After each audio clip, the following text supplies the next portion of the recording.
Okay, we'll go ahead and jump in. I don't want to keep you all too long. I know it's bright and early on a Wednesday.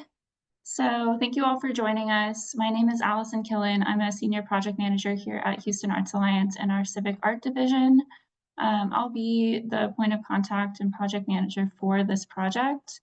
And on the call, I have Chelsea Benoit, who will be helping me monitoring everything in the chat, making sure that everything is running smoothly. So ping me if you have any questions. Yeah, Chelsea, do you want to introduce yourself?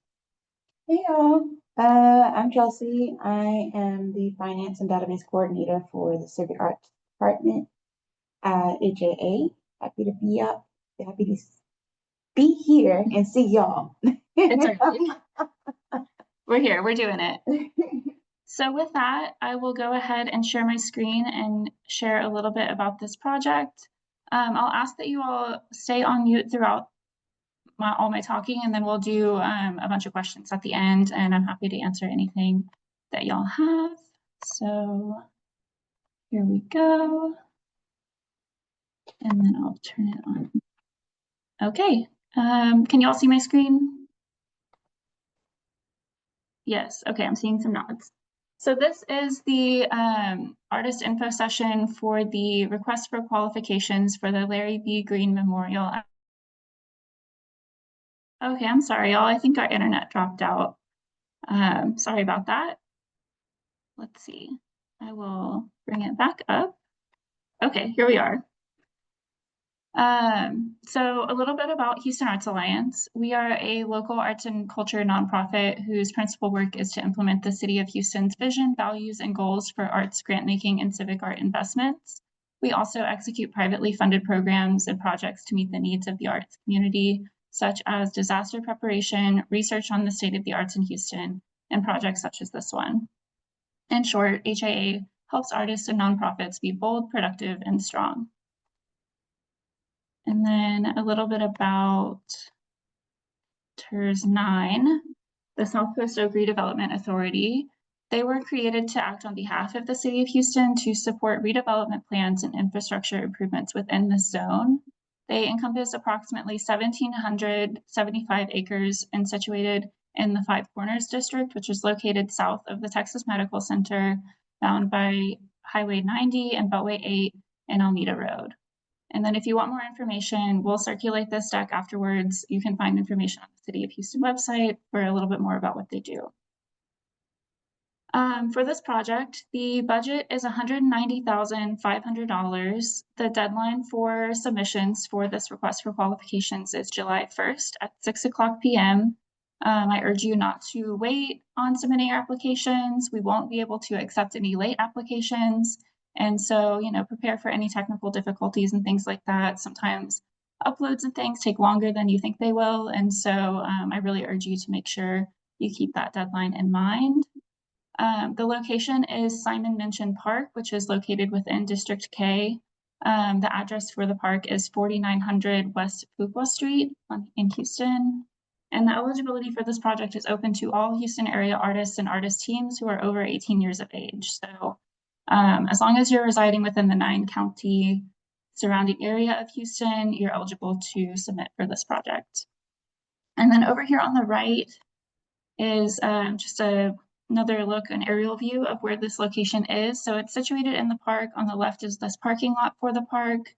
And then you can see the playground here, and the artwork location is just in front of the playground. Here's the main road just at the bottom of the screen. So right here, kind of visible from the road, visible from the playground, and accessible by these walking trails. So a little bit more about the project. We are requesting the submission of qualifications from artists or artist teams to design, fabricate, and install a large-scale outdoor sculpture or other sort of visual installation honoring former City Council member Larry V. Green at the Simon Minchin Park. Larry V. Green was raised in the Hiram Clark community, which is in District K, and then he later went on to serve as the first council member representing the district.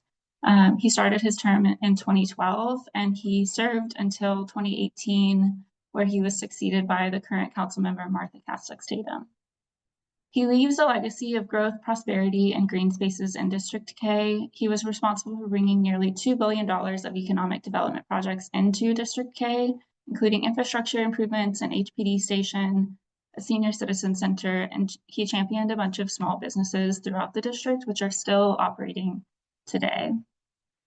We had the opportunity to speak with people who knew him, worked with him, to gather a little bit of information for this project, and everyone spoke really highly of him, speaking of him as a friend, an advocate, just a really charismatic, fun, robust presence of a person, and they all mentioned how dedicated he was to really serving this community. And so we really envision this memorial to be uplifting, celebratory, paying homage to his life and his service to this community.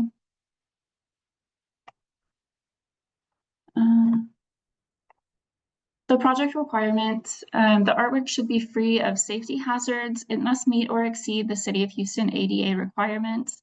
It must have an expected lifespan of at least 20 years. It must be family friendly, suitable for public display to a diverse and international audience.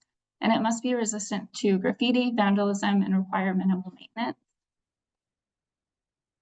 As I mentioned earlier, the eligibility is open to all Houston area artists and artist teams that are over 18 years of age. So Houston area artists is defined by artists who are currently residing within the greater Houston area, including Austin, Brazoria, Chambers, Fort Bend, Galveston, Harris, Liberty, Montgomery, or Waller counties.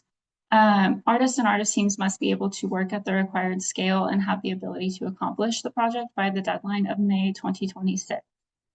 And then for any galleries who are interested on applying on behalf of artists, make sure that you submit only one application per artist or artist team. If galleries submit applications for multiple artists on the same application, it will be marked as ineligible.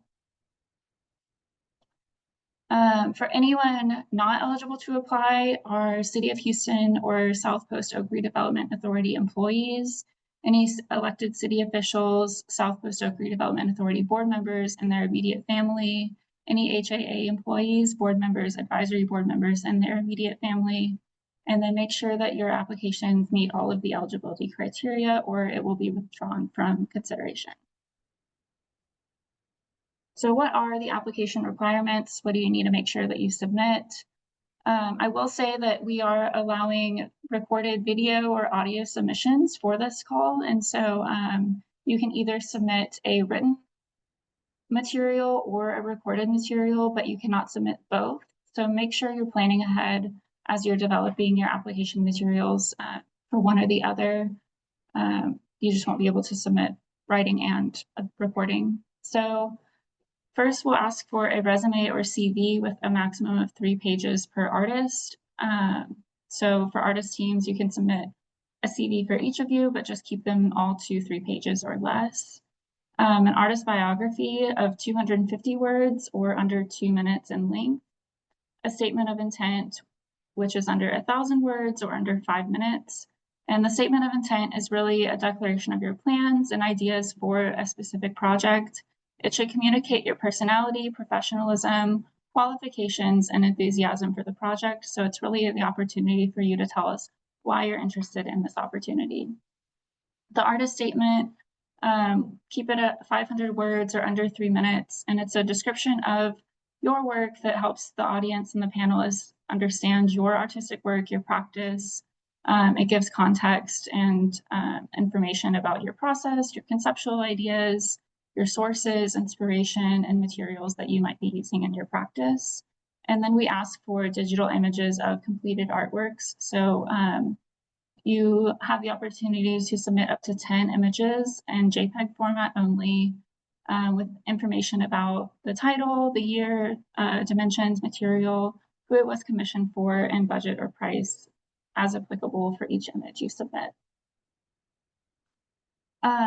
On the right is a QR code you can scan that will take you directly to the submittable page where you can submit for this opportunity.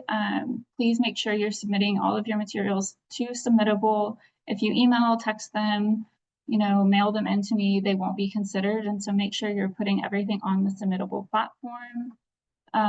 You will have to create an account and then you'll just be able to upload everything directly there. Reach out to us if you have any questions or trouble with submitting. So the selection process for this will be, we have a panel of arts professionals and TERS 9 stakeholders who will be reviewing your applications and selecting 3 semifinalists who will move into the request for proposals phase, RFP phase. So the questions that the panelists will be reviewing for the RFQ phase, this stage of the process, is the artist submission demonstrates their ability to effectively engage with communities and or involve the community in the project in a meaningful way. The artist submission demonstrates their ability to create site-specific artwork which responds to the creativity, legacy, and spirit of Councilmember Larry B. Green. Lastly, the artist's work demonstrates an artistic voice, perspective, or aesthetic that is appropriate for this location and project.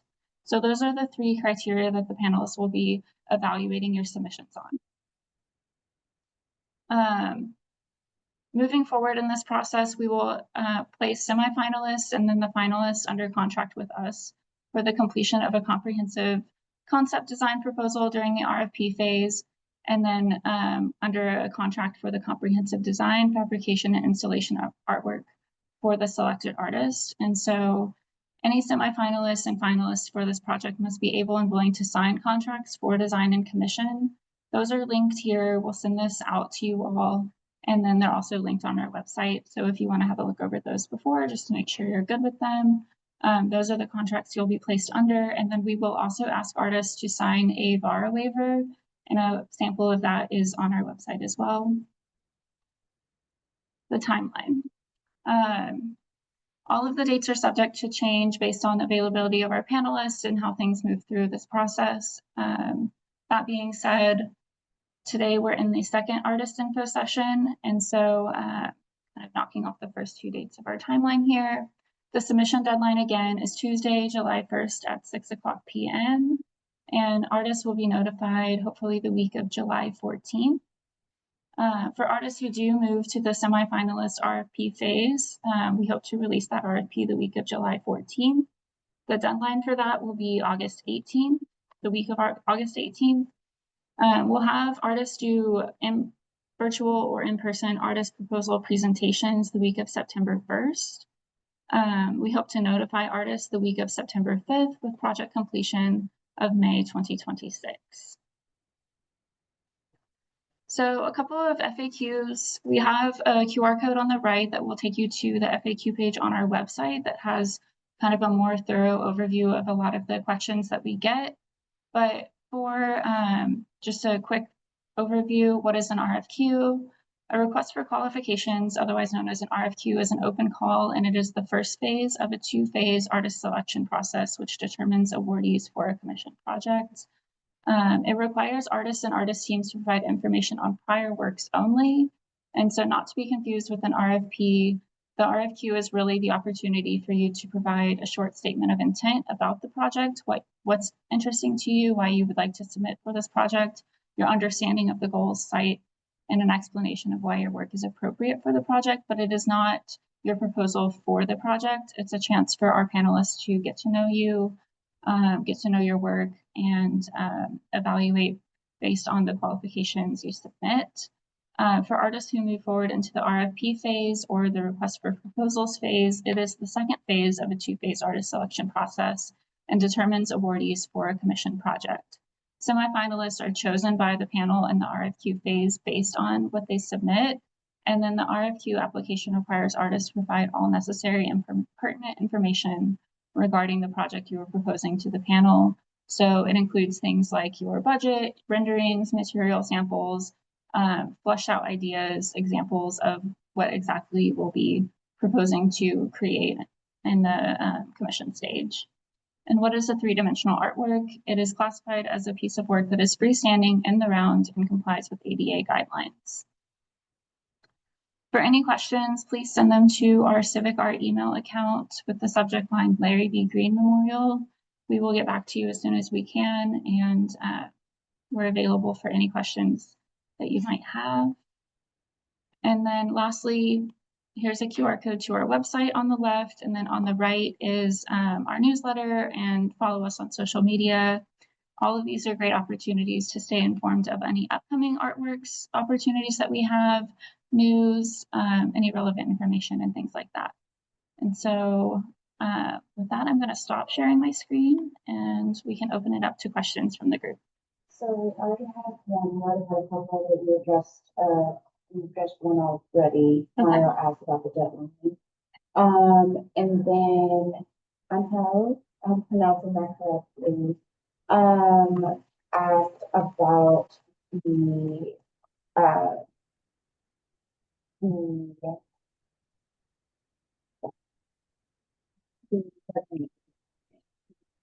whether it should be 3 pages for each team member if an artist team is applying, or 3 pages for the team itself. Yeah, that's a good question. Thank you, Chelsea. 3 pages per team member. So I know some of you might have been working for a long time, have long CVs. We ask you to keep them at 3 pages per team member, but if there's multiple artists in your team, yes, 3 pages per each. I saw a question from Mario to share the email. I dropped it in the chat, civicart@haatx.com. I saw another question. Yes, it is a 3D artwork, Angel. So something in the round that can be viewed, in the round 3D.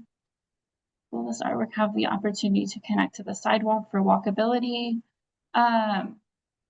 I'll get back to you on that question. We're working with the Parks Department and TERS 9 to determine exact site information. We'll have more detailed information about the site during the RFP phase, but yes, ideally we'll have some sort of path or walkway to the sidewalk so that people can get up close and view this artwork in person at a closer distance.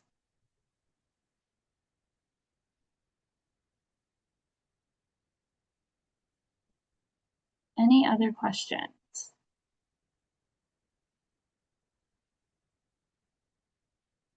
Are the FAQs posted on the website? Yes, they are. I will see if I can pull up the website or FAQ page. 1 second.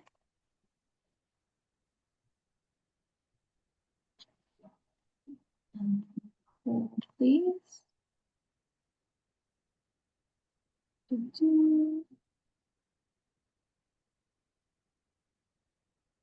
Okay, here we go.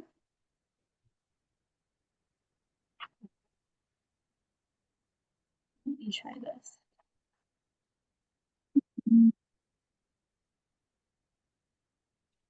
Okay, I just put a link in the chat to the FAQ page. Let me know if that doesn't work for y'all.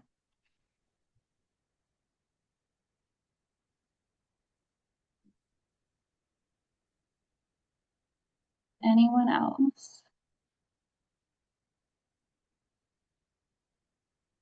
Will we receive a copy of the presentation you showed during the Zoom meeting? Yes, we will send you all a copy of this for your reference, and we'll have a recording of this session posted online probably later this week.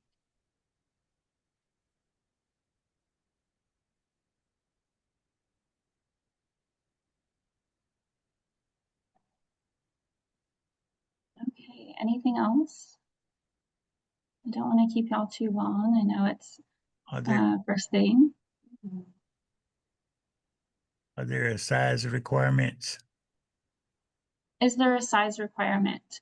No, at this phase, there's not a size requirement.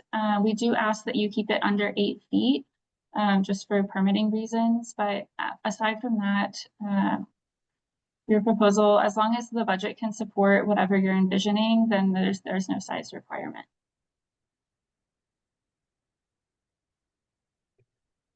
Is this for one piece of art? Yes, so this One sculpture. opportunity is for one piece of art, one sculptural, 3-dimensional artwork.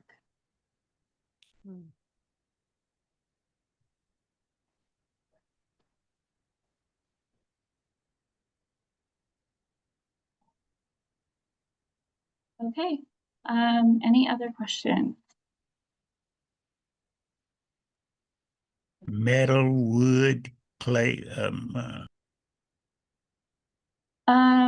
I heard that, Charles. It sounds like you're asking about materials, metal, wood. whatever is easily maintained, long-lasting, family-friendly. It's really up to you and your interpretation of how you'd like to complete the artwork, but we do ask that it falls within those guidelines of, you know, durable, family-friendly, safe, easy to maintain, easy to clean, and supported by the budget. So whatever your budget can allow. Hmm. I have a question. Will we be able to have electricals provided to the site for lighting at nighttime? Or is it just for the sculpture itself? So for this project, the budget would need to include lighting and any electrical components. So yes, if you'd like to incorporate lighting, that is something that is possible, but we would want to make sure your budget supports that. And we'll have more information and site plans and things like that during the RFP phase. Right now, we're just, again, this is the request for qualifications. So we want your statement of intent. We want to hear what you have planned for this project, what you're excited about, but we do want to see examples of your past work as well. Hmm.